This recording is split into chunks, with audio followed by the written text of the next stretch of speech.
Como é bom saber que Deus cuidará de nós e que Deus tem cuidado de cada um de nós. Como é bom saber que estamos sobre os cuidados do Senhor dos Senhores, aquele que está acima de tudo e de todos, aquele que tem tudo sob os seus pés. Abra sua Bíblia, meu irmão, na carta de Efésios, capítulo de número 6, faremos a leitura do versículo 5 ao versículo 9. Efésios, capítulo 6, versículos 5 a 9. Quanto a vocês, servos, obedeçam a seus senhores aqui na terra com temor e tremor, com sinceridade de coração, como a Cristo, não servindo apenas quando estão sendo vigiados, somente para agradar pessoas, mas como servos de Cristo, fazendo de coração a vontade de Deus. Sirvam de boa vontade, como se estivessem trabalhando para o Senhor e não para pessoas, sabendo que cada um, se fizer alguma coisa boa, receberá isso outra vez do Senhor, seja servo, seja livre. E vocês, senhores, façam o mesmo com os servos, deixando as ameaças, sabendo que o Senhor, tanto deles como de vocês, está nos céus e que Ele não trata as pessoas com parcialidade. Santo e bondoso Deus, louvamos e agradecemos a Ti pela oportunidade que o Senhor nos dá de Te conhecer, Senhor, através da Tua palavra. Clamamos a Ti, ó Deus, que abra nossa mente, os nossos ouvidos, nos dê entendimento. Eu clamo a Ti, Senhor, usa-me como um instrumento útil em Tuas mãos, como um escravo da Tua palavra, Senhor, que eu seja fiel do início ao fim. E que o Senhor cuide de mim, Senhor, e me sustente, para que eu não me desvie daquilo que o Senhor tem para a Tua igreja amada, para o Teu povo, hoje. Oramos no santo nome de Jesus. Amém. A igreja é o espelho que reflete o pleno esplendor do caráter de Deus. É o grande teatro no qual as perfeições de Yahvé são exibidas para o universo. Nós temos ouvido essa frase já por diversos domingos aqui. E como podemos refletir o pleno esplendor do caráter de Deus em nossa vida cotidiana? No ordinário do nosso dia a dia. Como podemos refletir o esplendor, o pleno esplendor do caráter de Deus? Sabemos que as Escrituras nos ensinam que quer comais, quer bebais, fazer tudo para a glória de Deus. E vamos concordar, não tem algo mais ordinário e trivial do que comer e beber. Por outro lado, se deixarmos de comer e beber, como vamos nos sustentar? Como vamos sobreviver? Mas existe um problema. Somos pecadores. E desde a nossa mais tenra idade, desde a nossa infância, somos ensinados a odiar qualquer rotina, responsabilidade, qualquer atividade que roube a nossa liberdade e nos submeta à vontade de outra pessoa, até mesmo do nosso pai e da nossa mãe. Como refletir, então, o pleno esplendor do caráter de Deus em nosso ambiente de trabalho? É tão comum nós vermos crianças dizendo assim: eu não quero trabalhar, porque o reflexo que elas têm da sociedade aqui, trabalho é algo muito ruim. Nossa, que horrível, eu tenho que sair para trabalhar. Mas interessante que o nosso Senhor e Salvador Jesus Cristo, Ele trabalhava. Não há dúvida de que Ele serviu na carpintaria, sob a instrução de José, o seu pai terreno. Ele dedicou longas horas aprendendo destreza, cuidado, disciplina porque com certeza José era um pai rígido, que ensinava bem o seu filho a andar nos caminhos do Senhor e a servir a todos com o trabalho de suas mãos. Ele aprendeu responsabilidade, mas acima de tudo, ele aprendeu na carpintaria a glorificar o trabalho como uma dádiva para a glória do seu Pai Celestial. As Escrituras não relatam que Jesus fez bancos, cabos de arado ou qualquer outra obra da carpintaria através de milagres. Muito provavelmente, antes que Jesus tivesse os cravos em suas mãos, ele tinha farpas em seus dedos. Muito antes de Jesus carregar a cruz e ser colocado em nosso lugar, ele nos deu o exemplo de servir uns aos outros, inclusive através do trabalho árduo. Jesus Cristo, mesmo sendo Senhor e Criador de todas as coisas, tendo sujeito a seus pés, estando acima de todo principado, potestade, poder, domínio e de todo nome que se possa mencionar, ele, subsistindo em forma de Deus, a si mesmo se esvaziou. Ele assumiu a forma de servo, foi obediente até a morte e morte de cruz. Ele sempre serviu e ele continua servindo. Ele sempre cuidou e ele continua cuidando. Mesmo sendo Senhor, desde a eternidade, Jesus Cristo serviu e continua servindo. E ele nos ensina que ser servo não diminui nosso caráter, mas dignifica. A Trindade é a expressão do serviço mútuo. O Pai e o Filho servem ao Espírito. O Espírito e o Pai servem ao Filho. O Filho e o Espírito servem ao Pai. É esse caráter de Deus que precisamos, como espelhos, exibir no teatro do universo. Entretanto, pode ser que alguns estejam se perguntando que relação um texto que fala de escravidão, porque talvez na sua tradução o termo aí não seja servos, mas seja quanto a vocês, escravos, pode ter com o serviço rotineiro que realizamos no nosso dia a dia. Ou seja, se olharmos para o nosso texto e considerarmos que a palavra doulos, que pode ser traduzida tanto quanto escravos como servos, refere-se aos escravos étnicos que sofreram opressão e segregação baseada na cor da pele, seja aqui no Brasil ou em qualquer outro lugar. Se interpretarmos escravos ali dessa forma, que relação isso pode ter com o nosso trabalho do dia a dia? Eu sei que talvez alguns aqui trabalhem em uma situação muito complicada, da qual realmente se sintam escravos de seus empregadores. Entretanto, nós nunca saberemos o que é ser um escravo que perdeu o direito da própria vida.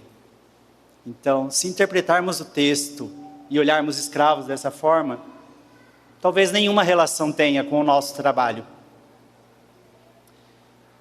Porém, a gente não pode ler as Escrituras através dos livros de história. Pelo contrário, nós devemos ler a história com H maiúsculo através das Escrituras. E o contexto da escravidão nos tempos de Paulo não pode ser comparado à escravidão étnica, apesar de que em todo o tempo o coração do homem foi corrupto e continua sendo corrupto. Os escravos no Império Romano, eles eram ali cerca de 35% da população. Eles eram servos que sem dúvida tinham obrigações e devido à maldade, à pecaminosidade do coração do homem, eles poderiam sim ser maltratados, mas eles ainda tinham sua dignidade resguardada, pois seus senhores também tinham obrigações de sustentá-los e protegê-los. Os escravos, eles poderiam ser comprados eles poderiam ser obtidos através das guerras, mas homens e mulheres também poderiam se entregar como escravos para ter uma condição de vida mais favorável, rendendo-se a um senhorio. Não é isso que eu e você somos chamados a fazer? A nos rendermos ao senhorio de Cristo? Alguém aqui tem dúvida de que render-se ao senhorio de Cristo é a opção mais favorável que nós podemos encontrar na nossa vida? Sermos escravos de Cristo? A escravidão nos tempos de Paulo, ela incluía profissões, funções, como os médicos, professores, e tantas outras funções eram exercidas por escravos. E a liberdade, ela não era algo impossível de ser alcançada pelos escravos dessa época. Sendo assim, creio que a melhor forma de interpretarmos o texto é considerando que Paulo agora trata das relações de servos, relações hierárquicas não familiares. O que seria isso? Paulo já falou da relação entre esposas e maridos, da relação entre filhos e pais, que são relações do nosso contexto familiar. Mas Paulo agora começa a falar das relações que fogem a esse contexto. As relações de quando saímos de nossa casa, mas continuamos servindo uns aos outros. Ainda assim, talvez você se pergunte, como é que Paulo pode ordenar que um escravo obedeça ao seu senhor como estivesse obedecendo a Cristo? Talvez você se questione, por que Paulo não chamou todos esses escravos a se rebelar e se levantar contra o Império Romano? Nós teríamos duas respostas. A primeira resposta é a mais prática. Porque Paulo era consciente, ele sabia que se os escravos se rebelassem, o Império Romano ia exterminar com todo mundo ali. Essa é a primeira. Mas, por outro lado, eu não acho que Paulo fosse pragmático e pensasse, ao nos escrever esse texto, ao escrever para a igreja de Éfeso, e hoje nós estamos aqui com ele, nesses pontos, dessa forma. Pelo contrário, eu acho que Paulo sabia o quão importante era o fim da escravidão. Tanto é que em 1 Coríntios ele diz aos escravos que se tivessem a chance de se libertar, que assim o fizessem. Mas Paulo tem um foco. Ele sabe que, ainda que o assunto do momento seja muito importante, ele não é fundamental. Assim como eu glorifico a Deus, que esse púlpito, ele pode, em alguns momentos, trazer o assunto do momento. Mas nós não falamos do assunto do momento, porque ele não é fundamental. Paulo, ele nos assombra, não por o que ele fala aqui, mas por o que ele não fala. Paulo não diz, agora que você é cristão, você está livre de suas obrigações para com seu Senhor. Ele não diz, agora que você é cristão, deve libertar seus escravos. Porém, em Gálatas 13, ele diz que já não há mais escravos, nem servos. Não há mais homens e mulheres. Não há mais judeus e gentios. Será que ele está se contradizendo, então? Pelo contrário. Perante Deus, somos todos iguais. Quando o assunto é a salvação somente em Cristo, pela graça de Deus. Mas em nossas relações, não podemos ignorar que somos diferentes. Sem dúvida, se eu tiver que apostar uma corrida com boa parte de vocês aqui, eu vou perder. Nós somos diferentes. Eu amo minha esposa, mas nós somos diferentes. E é essa diferença que traz beleza na pintura de Deus nesse mundo. Deus não fez um mundo monocromático. Deus trouxe arte, Deus trouxe beleza, e a beleza está também na diferença, inclusive na diferença de hierarquias. Deus instituiu uma estrutura em sua criação, existe ordem, e cada um tem uma vocação que deve desempenhar. Paulo, ele não é pragmático. Ele sabe que soluções práticas não serão úteis para o fim da escravidão, pois não atinge o cerne do problema. Ele é teológico, pois a missão que cada um de nós recebeu é o evangelho da reconciliação. Paulo está preocupado principalmente com o relacionamento do homem com Deus. Lembrem-se, servimos a um Deus santo e somos homens pecadores. Deus é santo e o homem é pecador. Deus é santo e o homem pecador está separado deste Deus. Esse é o foco de Paulo. Esse é o foco da nossa igreja. Como reconciliar um Deus santo com homens pecadores. Logo, as grandes questões desse mundo, por mais importantes que sejam, não são fundamentais. Mas a separação que existe entre Deus santo e o homem pecador é a grande questão, pois somente através da obra consumada de Cristo somos reconciliados com Deus.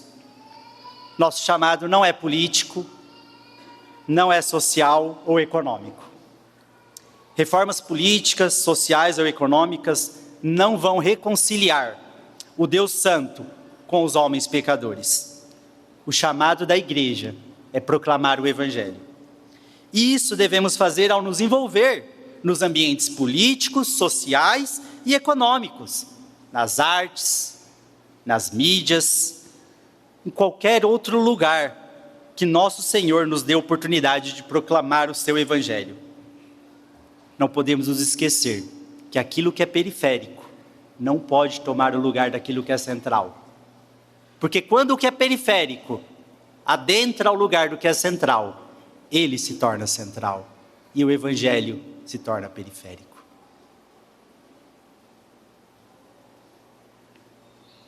Não devemos assumir uma posição de antagonismo, rivalidade, oposição com aqueles que ansiamos que sejam salvos. Como vamos refletir o evangelho para as outras pessoas se não estamos dispostos a ouvir aqueles que pensam de modo contrário a nós? Se criamos uma barreira, um muro, dividindo nós e eles. O que nós precisamos é libertar o evangelho. Parafraseando Spurgeon, o evangelho é como um leão enjaulado. Ele não precisa de defesa, ele não precisa ser defendido. Nós só precisamos deixar que ele saia da jaula. Somente o evangelho é capaz de transformar pecadores de dentro para fora. Somente o evangelho foi capaz de dar fim à escravidão. Somente o evangelho é capaz de fazer com que aquele que roubava não roube mais. Pelo contrário, trabalhe, fazendo com as próprias mãos o que é bom, para que tenha o que repartir com o necessitado. Pois a verdadeira escravidão com a qual devemos lutar é contra a escravidão do pecado. E somente se o Filho nos libertar, verdadeiramente seremos livres. Preste atenção nisso. Paulo está escrevendo a santos fiéis, que são cristãos, que já não vivem mais com base nos moldes da sociedade greco-romana. Eles estão no mundo, sem ser do mundo. Pessoas que já receberam todas as bênçãos espirituais na região celestial, que foram separados para ser santos e irrepreensíveis. São filhos de Deus, cheios do Espírito Santo, criados para as boas obras, para viver em unidade, para viver de maneira digna da vocação a que foram chamados. Um só corpo, um só Senhor. Não mais vivendo como tolos, mas como sábios em Cristo. Aqueles que antes eram trevas, mas que agora são luz em Cristo. Aqueles que, ao serem cheios do Espírito, aprenderam o real sentido de sujeitar-se uns aos outros em Cristo. Paulo escreveu para cada um de nós, que foi transformado pelo Evangelho, para percebermos que temos um papel a desempenhar na sociedade. Mas como faremos isso? No nosso texto de hoje, vamos trabalhar com 2 pontos. Primeiro ponto: servos cristãos demonstram submissão a Cristo, obedecendo e servindo seus senhores, como ao próprio Cristo. Isto está do versículo 5 ao versículo 8. Segundo ponto: senhores cristãos demonstram submissão a Cristo, procedendo de modo justo e amoroso, como o próprio Cristo fez. Versículo 9.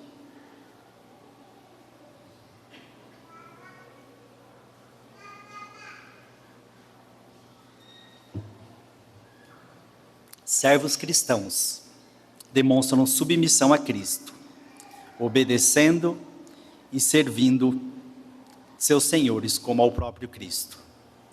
Senhores cristãos demonstram submissão a Cristo, procedendo de modo justo e amoroso, como o próprio Cristo o fez.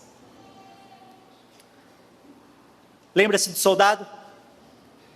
O soldado provavelmente nessa hora está espantado.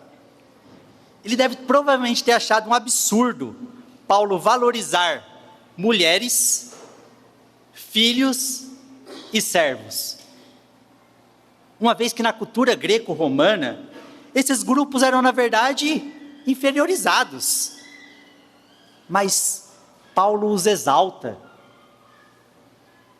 O soldado, ele está vendo a glória dos que servem, a glória das esposas que se submetem, a glória dos filhos e dos servos, que igualmente obedecem. Escravos cristãos demonstram submissão a Cristo, obedecendo e servindo seus senhores, como ao próprio Cristo. Obedecendo seus senhores, como ao próprio Cristo. Versículo 5. Quanto a vocês, servos, obedeçam a seus senhores aqui na terra, com temor e tremor, com sinceridade de coração, como a Cristo. Aqui temor e tremor já foi trabalhado, e nos foi dito que a ideia é de reverência, respeito.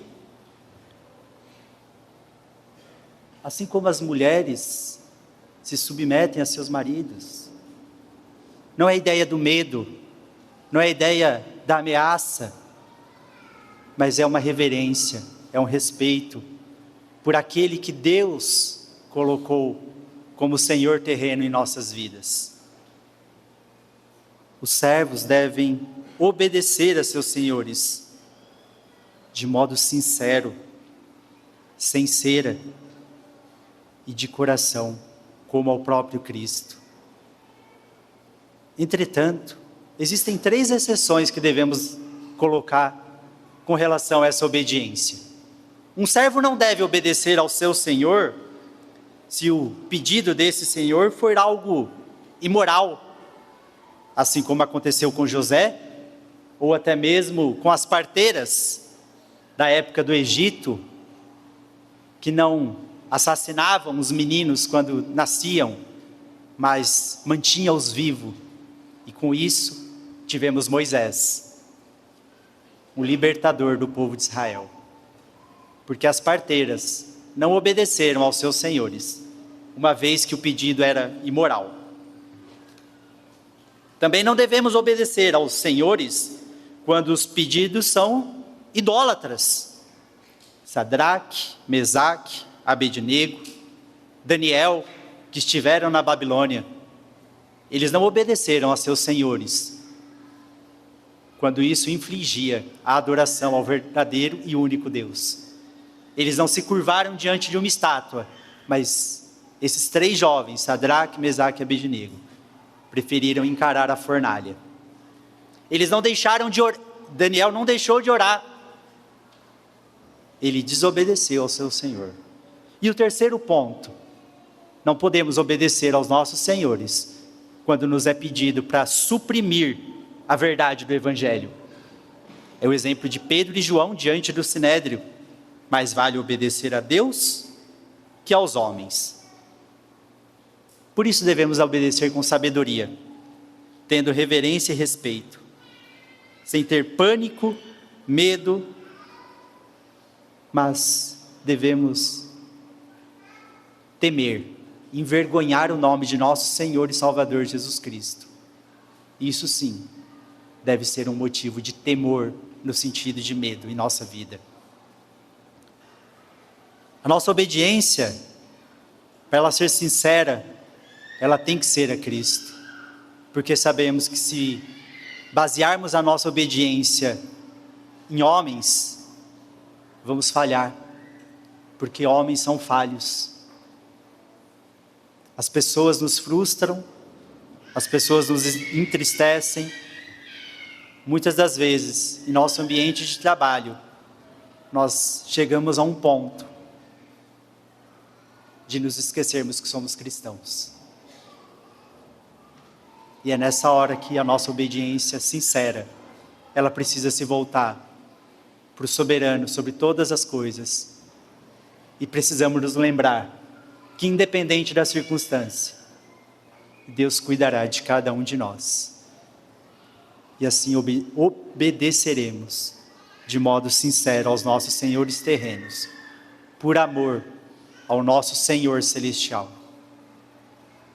A nossa obediência também ela deve ser zelosa. Versículo 6.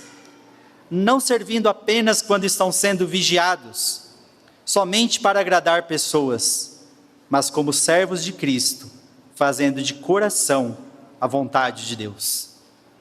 Sabemos que é muito fácil para quem trabalha em home office, não está sendo vigiado. Ou para quem está ali trabalhando no telemarketing, que é vigiado 24 horas, até a sua ligação está sendo ouvida. Então temos diferentes contextos. Entretanto, no fim das contas, somos todos vigiados. Os olhos do Senhor estão em todos os lugares. Mas existe uma diferença. No nosso ambiente de trabalho, existe um programa para quem está de home office, que ele tem que clicar, que ele tem que fazer para provar que ele está trabalhando.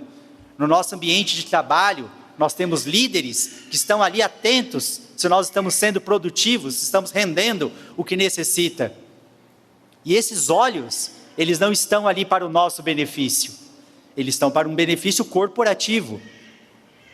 Mas os olhos do Senhor, eles estão todo o tempo sobre cada um de nós, para o nosso bem, porque Ele cuida de nós a todo tempo. Por isso não podemos ter uma obediência com excesso de zelo, aonde cada detalhe, cada pontinho está sendo observado, porque no fim das contas a obediência com excesso de zelo, ela não é para a glória de Deus, é para a nossa glória. Queremos ser perfeitos e nos esquecemos que só existe um perfeito, Cristo Jesus, nosso Senhor. Entretanto, nossa obediência também não pode ser feita de qualquer maneira. Devemos ser obedientes e cuidadosos com aquilo que fazemos. Por que motivo? Porque nós somos servos de Cristo e devemos fazer de coração a vontade de Deus. É muito interessante quando você pede para alguém fazer algo, vamos usar o termo, dar uma ordem, e você percebe que aquela pessoa ela sai, principalmente os mais jovens hoje, me perdoem, mas é uma realidade. Engraçado, eu vou falar de jovens, mas de mais velhos, né? Elas saem tipo Kiko, chutando poeira. Essa é a realidade que nós vivemos hoje no ambiente de trabalho. Muitas das vezes, as pessoas não querem de forma alguma se submeter a ordens simples. Não são grandes ou espetaculares instruções, mas coisas simples. Porque vivemos, infelizmente, num tempo onde as pessoas são mimadas, onde tudo é direito e nada é dever. Agora, como ser obediente de modo zeloso, aonde só temos direitos, mas não temos deveres? Como vamos fazer de coração algo que não entendemos que é nosso dever? Para que faça-se algo de coração a Deus, nós precisamos entender que temos um dever, que temos um Senhor, que Ele é soberano e nós somos servos. Precisamos nos submeter, lembrando que a vontade de Deus é boa, perfeita, agradável, mesmo quando o nosso chefe não é. Logo, não se trata de moralismo, faça isso, não faça aquilo, mas sim da obra do Espírito vivificando aqueles que são fiéis em Cristo e capacitando-nos a tornarmos o que Deus deseja. Para sermos obedientes, o Evangelho tem que mudar a nossa visão, mudar a nossa compreensão do que é ser esposa, marido, filhos, pais, servos, senhores. A gente pode se confundir e achar que cumprir uma lista de princípios éticos é ser obediente. E com isso, ansiamos ser recompensados. Mas quando o Evangelho nos encontra, descobrimos que não se trata de nós, da nossa performance, mas sim do nosso Senhor. Foi isso que aconteceu com Zaqueu, quando encontrou com Cristo. Foi isso que aconteceu com Nicodemos. Foi isso que aconteceu com a mulher samaritana. É isso que aconteceu com Paulo de Tarso. Nada é feito de modo oculto, pois sempre estamos diante dos olhos do nosso Senhor. E isso não é motivo de pânico ou ameaça, mas a certeza que, seja o que fizermos, ainda que seja para o mais pequenino dos irmãos, foi a Cristo que fizemos. Nós temos nesse momento irmãos que com certeza gostariam de estar aqui, sentados, ouvindo a palavra de Deus, mas eles estão ministrando a seus filhos, assim como eu estou aqui ministrando a vocês. E quem já ministrou a uma criança, sabe que é muito difícil. Eu tenho a graça e o privilégio de ter vocês em silêncio. Eu não preciso dar desenho, eu não preciso dar bolacha, mas, sem dúvida, se o seu filho tivesse sentado aqui do seu lado agora, você já estaria, ó, desenha aí, põe aí o que o pastor está, desenha um escravo, desenha alguma coisa. E às vezes a gente se pergunta, mas será que está tendo algum impacto? Deus muitas das vezes nos dá a dádiva de ver as crianças crescerem e se tornarem servos do Senhor. Às vezes não. Assim como aqueles que já tiveram essa situação, como é difícil você pregar para alguém que está no leito de um hospital. Como é difícil você pregar para alguém que você sabe que aquela pessoa talvez nem esteja te ouvindo. Pessoas que sofrem com questões de demência, Alzheimer, pessoas que estão em coma. Como é difícil. Ainda assim nós sabemos que o Evangelho, ele tem poder. Então nós continuamos pregando. E aí Cristo nos diz que quando fizermos, seja o que for, ao mais pequenino, é a Cristo que estamos realizando. Por isso, quando somos obedientes aos nossos senhores terrenos, independente da circunstância, é a Cristo que estamos sendo obedientes. Devemos servir de boa vontade, como está no versículo 7. Sirvam de boa vontade, como se estivessem trabalhando para o Senhor e não para pessoas. Percebe como a perspectiva mudou aqui? Se pensarmos em um escravo, como mudou a perspectiva do escravo? Isso foi exatamente o que criou uma revolução na época da Reforma Protestante. porque as pessoas achavam que o trabalho delas não tinha sentido. O que verdadeiramente Deus gostava, o que verdadeiramente Deus ansiava, era pelo trabalho dos sacerdotes, daqueles que estavam dentro da igreja. Mas o trabalho cotidiano de um catador, de alguém que varria a rua, o trabalho cotidiano de uma mãe cuidando da casa, dos seus filhos, para eles não tinha sentido. E aí vem a reforma protestante e traz à tona a ideia de que tudo o que fazemos é feito coram Deo, diante de Deus, usando o termo de Agostinho. Tudo é feito para Deus. Então, cada servo, ele tem a sua visão, o seu horizonte ampliado. Tudo se alarga. Ele percebe que ele foi liberto da escravidão de agradar aos homens e que agora ele tem a liberdade de servir a Cristo. Quando descobrimos a verdadeira liberdade de servir a Cristo, nós não ansiamos nada além de sermos prisioneiros de Cristo, lançando a chave da cadeia longe. Lembrando da bela analogia que já nos foi feita aqui. Nós escolhemos e ansiamos por continuar presos em Cristo, sendo escravos de Cristo. E aí, nós vamos com certeza servir de boa vontade, porque não estaremos preocupados com pessoas, mas estaremos servindo e trabalhando para o nosso Senhor.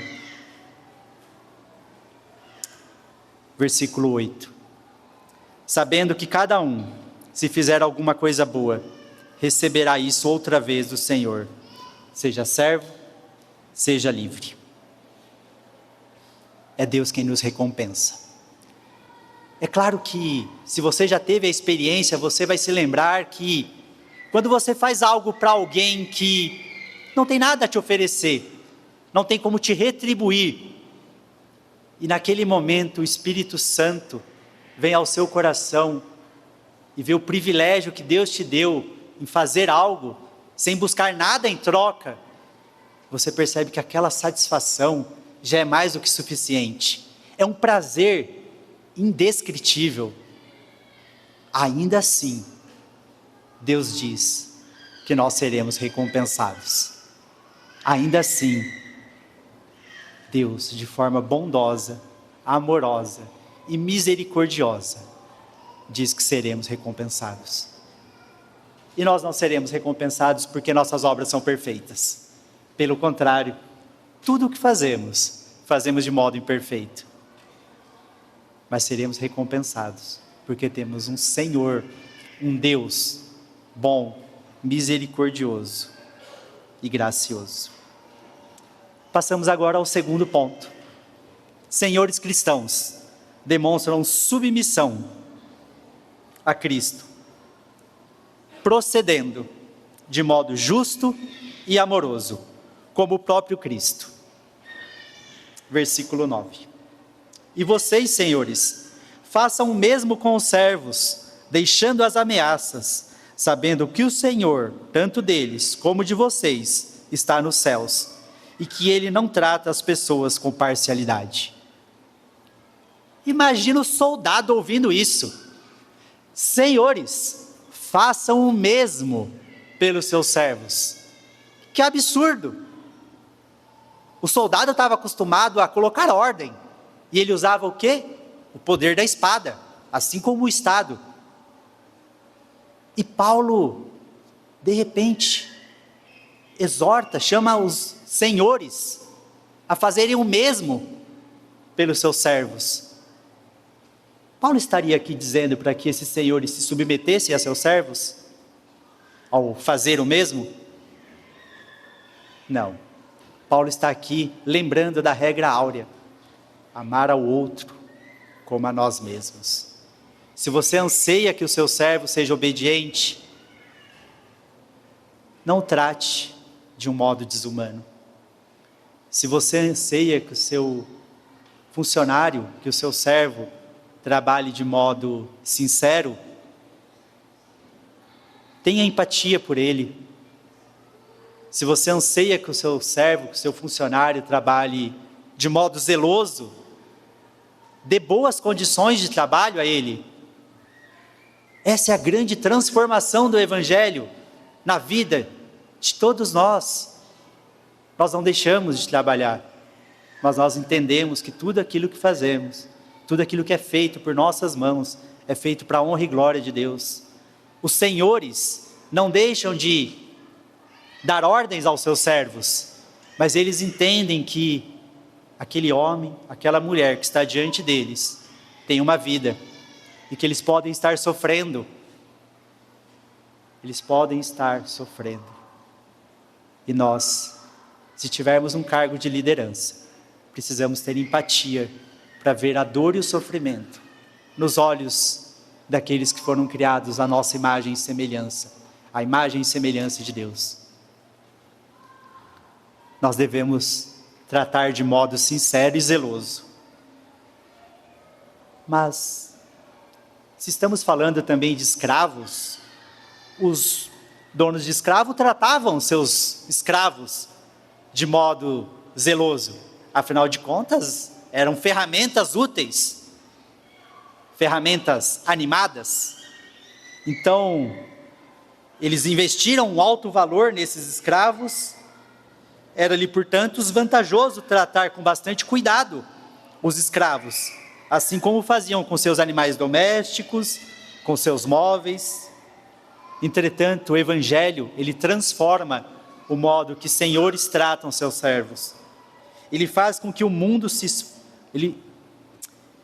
o Evangelho faz o que o mundo se esforça para fazer, mas não é capaz, que é criar uma união de coração e mente entre aqueles que, por força de sua formação, cultura, aptidões, seus dons, seus status, estão dentro da estrutura da sociedade, quase que inevitavelmente separados uns dos outros.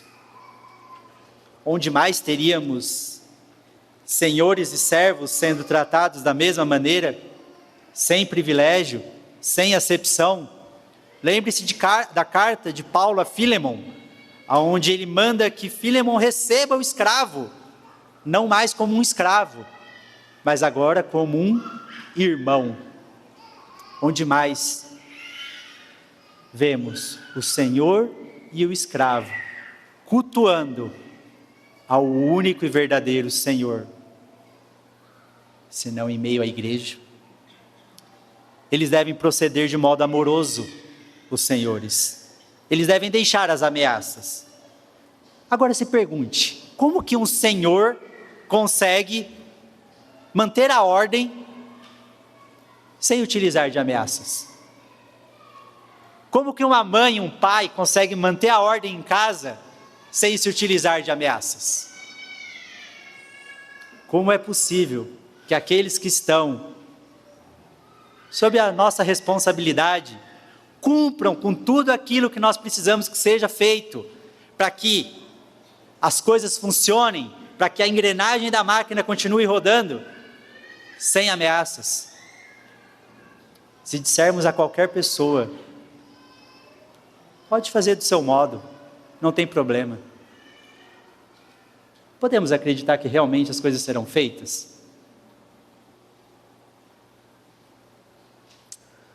O senhor cristão, ele tem um incentivo e uma motivação diferente. Ele sabe que aquele que é Senhor sobre tudo e sobre todos, não usa de ameaças.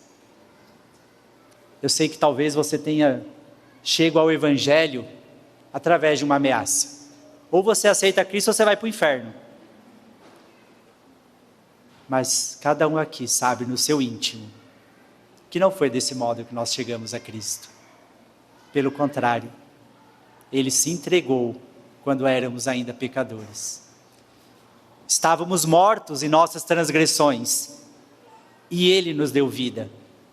Mortos não podem fazer nada, nem ser desobedientes. O nosso Senhor não usa de ameaças. A graça, ela transforma ameaças em encorajamento. Se nosso objetivo é que outras pessoas cheguem a Cristo e sejam salvas, precisamos estar bem cientes de que não podemos salvar a nós mesmos. Nosso Senhor agiu assim.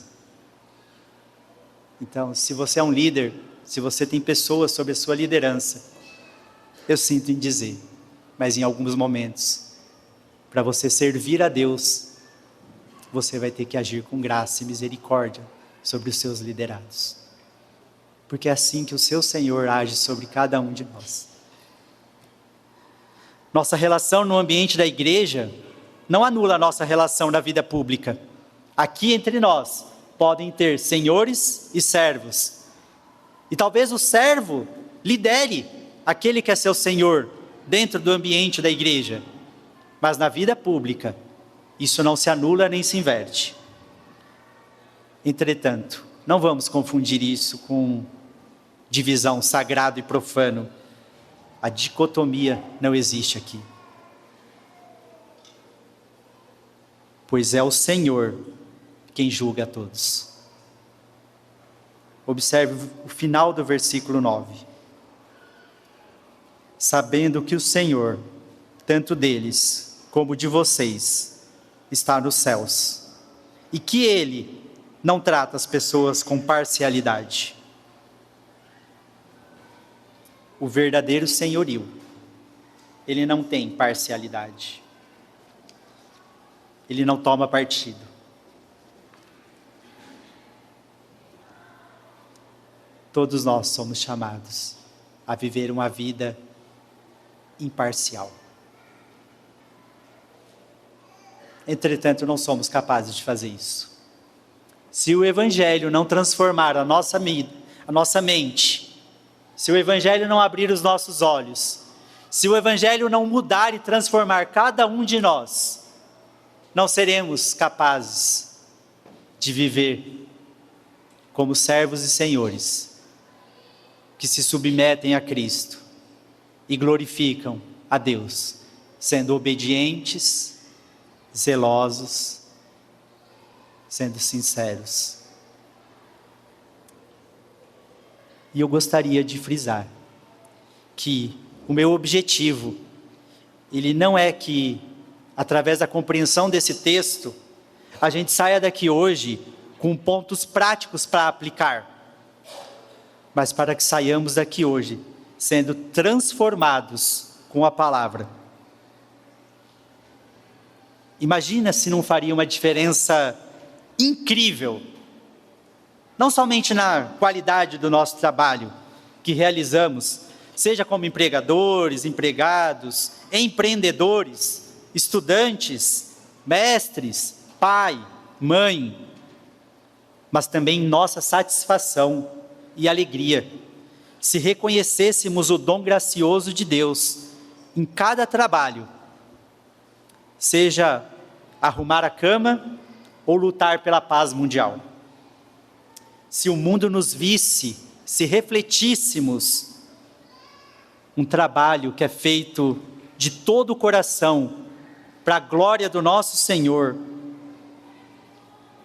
se todo o trabalho que realizamos fosse feito dessa forma, eles não aprenderiam a verdadeira felicidade e saberiam que não se trata de um fardo, mas graça de Deus que nos foi dada desde a fundação do mundo, uma vez que o trabalho não é fruto da queda.